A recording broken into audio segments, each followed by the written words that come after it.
Let's talk to Asher Fredman, who's Director for Israel at the Abraham Accords Peace Institute. Asher, very good morning to you. Good morning. Good morning. Thanks very much indeed for joining us. I mean, we wait with bated breath, I suppose, for this weekend's events. We wait for more hostages to be released on Saturday. Donald Trump yesterday gave the world a big thumbs up and gave us all hope for the future, I think, with some of the things that he said. But he's also said he's not that confident that the Gaza deal will hold through all three phases. I know that I've spoken to some people in Israel who are not sure about that either. What do you think? President Trump, even before he entered office, played a key role in bringing home these three young women held by Hamas, and there wasn't a dry eye in Israel when they came home and they hugged their mothers.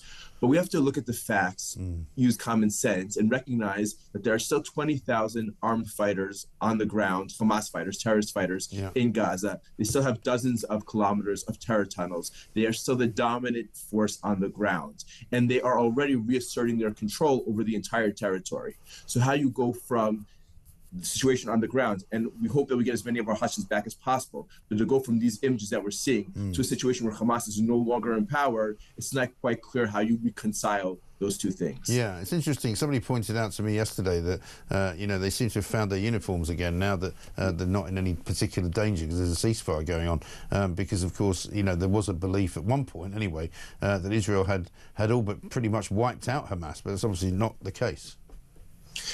Israel made statements like Hamas can no longer fight in brigade formation. But the fact is that in order to defeating Hamas isn't possible, it's feasible. It requires neutralizing 75-80% of Hamas's fighting force. Israel did not do that. We've now largely stopped the war because of the hostage deal, and that's obviously a good thing in and of itself. But there's still ways to go if and when there's a resumption of the fighting and we don't have President Biden holding us back, requiring us to hand over fuel and food to the terrorists, threatening de facto arms embargoes. If Israel does in fact work to achieve that goal of replacing Hamas, that is a feasible military and governmental objective. Right. I mean, a lot of people say as well that as long as Israel doesn't allow any kind of Palestinian political unit to operate in Gaza as a possible, next leadership scenario, then there will always be Hamas, because that's in order for them to get rid of Hamas, there needs to be an alternative.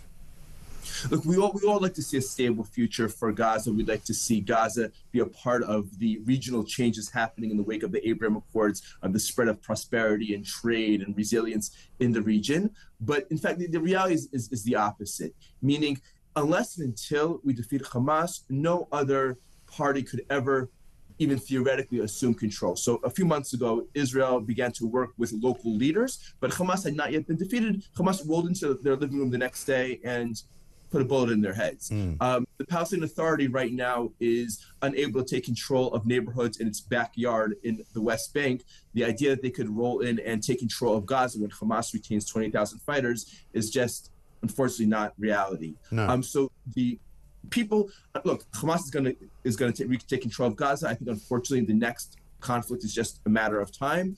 If we really did want to create a better future for Gaza, a new reality for Gaza, the first step would need to be defeating Hamas. Yeah, I think everybody would agree with that. Asher, good to talk to you. Thanks very much indeed. Asher Fredman, there, Director for Israel at the Abraham Accords Peace Institute.